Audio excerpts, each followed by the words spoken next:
मैं मिसेस करीम Lalbagh girls inter college के YouTube channel पे आप सभी का स्वागत करती हूँ। आज मैं क्लास 12 के लिए फिजिक्स सीरीज़ का 108 पार्ट लेकर आई हूँ। आज हम बताएंगे अर्थ मैग्नेटिक फील्ड, पृथ्वी का चुंबकीय क्षेत्र। हमारी पृथ्वी इस प्रकार का व्यवहार करती है जैसे इसके भीतर, इसके गर्भ में एक बहुत शक्तिशाली चुंबक रखा हो,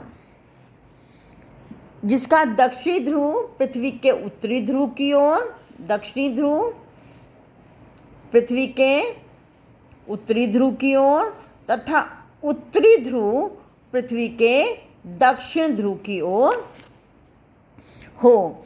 इस बात की पुष्टि जो है कुछ आपके प्रयोग देखे गए हैं, जैसे कि स्वतंत्रता पूर्वक लटकी चुंबकीय सुई का उत्तर दक्षिण दिशा में ठहरना।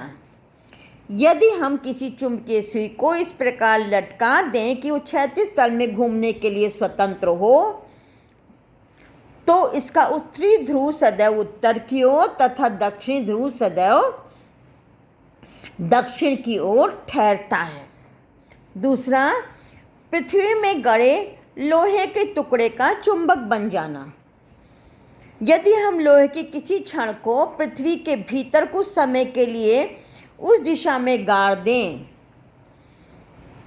जिसमें स्वतंत्रता पूर्वक लटकी चुंबकीय सुई ठहरती है, यानी उत्तर दक्षिण दिशा में, है ना, तो क्षण एक चुंबक बन जाती है। उदासीन बिंदुओं का मिलना। किसी चुंबक की बल रेखाएं खींचने पर उस उदासीन बिंदु मिलते हैं जहां चुंबक का चुंबकीय क्षेत्र पृथ्वी के चुंबकीय क्षेत्र से निरस्त हो जाता है।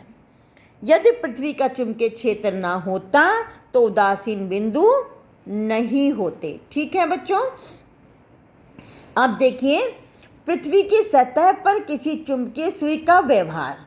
ये आपकी पृथ्वी की सतह है, ये आपका उत्तरी भौगोलिक उत्तरी ध्रुव है, ये भौगोलिक दक्षिणी ध्रुव है। ठीक है, अब हम यदि किसी चुंबकीय सुई को एक डोरे से बांधकर इस प्रकार लटकाएं कि वो ऊर्ध्वाधर तल में स्वतंत्रता पूर्वक घूम सके, जब इसे पृथ्वी के विभिन्न स्थानों पर ले जाया जाता है तो इसका व्यवहार भिन्न भिन्न पाया जाता है। यदि हम पृथ्वी के भौगोलिक ध्रुवों से गुजरते हुए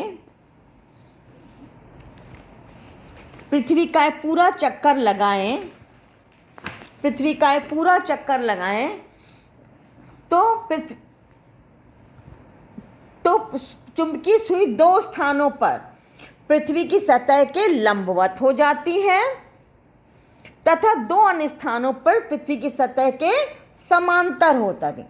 तो जिन स्थानों पर पृथ्वी की सतह के लंबवत हो जाती है वो क्या है? चुंबकीय ध्रुव। चुंबकीय उत्तरी ध्रुव पर सुई का उत्तरी ध्रुव पृथ्वी की ओर होगा और चुंबकीय दक्षिण ध्रुव पर चुंबकीय सुई का दक्षिणी ध्रुव पृथ्वी की ओर होगा, जैसे पृथ्वी की सतह के लंबवत हो जाती। ठीक है, दक्षिण। तो इसका मतलब हुआ कि इसके भीतर जो चुंबक है अतः पृथ्वी के चुंबक का दक्षिणी ध्रुव उत्तरी गोलार्ध में और उत्तरी ध्रुव दक्षिणी गोलार्ध में होना चाहिए। ये केवल एक मान्यता है बच्चों, वास्तव में इसके अंदर कोई चुंबक नहीं है, ये भी सिद्ध हो चुका है, लेकिन ये इन उदाहरण से जो है ये सोचा गया है, ये केवल एक मान्यता है। पृथ्वी के चुंबकीय उत्तरी ध्रुव तथा दक्षिणी ध्रुव को मिलाने वाली रेखा को पृथ्वी के चुंबकीय अक्ष कहते हैं। ये जैसे ये रेखा, ये क्या है? चुंबकीय अक्ष कहलाती है। प्रयोग द्वारा ये देखा गया पृथ्वी के चुंबकीय ध्रुवों की स्थिति धीरे धीरे बदलती रहती है। जिन स्थानों पर चुंबकीय से पृथ्वी के तल के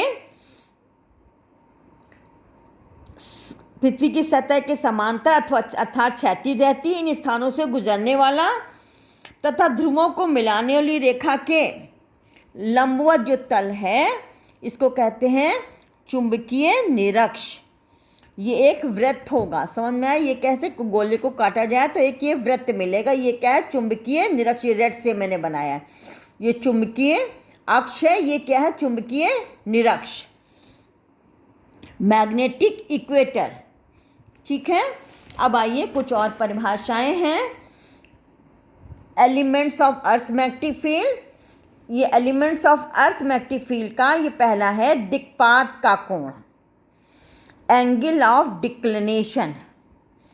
किसी स्थान पर अपने गुरुत्व केंद्र से स्वतंत्रतापूर्वक लटकी चुंबकीय सुई की अक्ष से गुजरने वाला ऊर्ध्वाधर तल, जैसे मान ली चुंबकीय सुई यूं लुक रही है तो इससे गुजरने वाला ऊर्ध्वाधर मतलब जैसे ये ऊपर वाला ये तल क्या है? चुंबकीय यामोत्तर कहलाता है। इसी तरह से भौगोलिक उत्तरी ध्रुव दक्षिण ध्रुव से गुजरने वाला, ये आपका भौगोलिक उत्तरी ध्रुव है, भौगोलिक दक्षिणी ध्रुव है, इससे गुजरने वाला ऊर्ध्वाधर तल ये क्या रहेगा? भौगोलिक यामोत्तर। और चुंबकीय अक्ष से गुजरने वाला ऊर्ध्वाधर तल, पृथ्वी की सुई स्वतंत्रतापूर्वक जिस दिशा में ठहरी उससे उसकी अक्ष से गुजरने वाला ऊर्ध्वाधर तल क्या कहलाता है?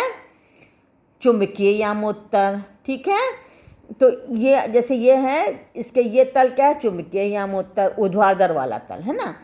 तो किसी स्थान पर चुंबकीय यामोत्तर तथा भौगोलिक यामोत्तर के बीच के न्यून कोण को दिक्पात कोण कहते हैं। इसे अल्फा से डिनोट करते हैं।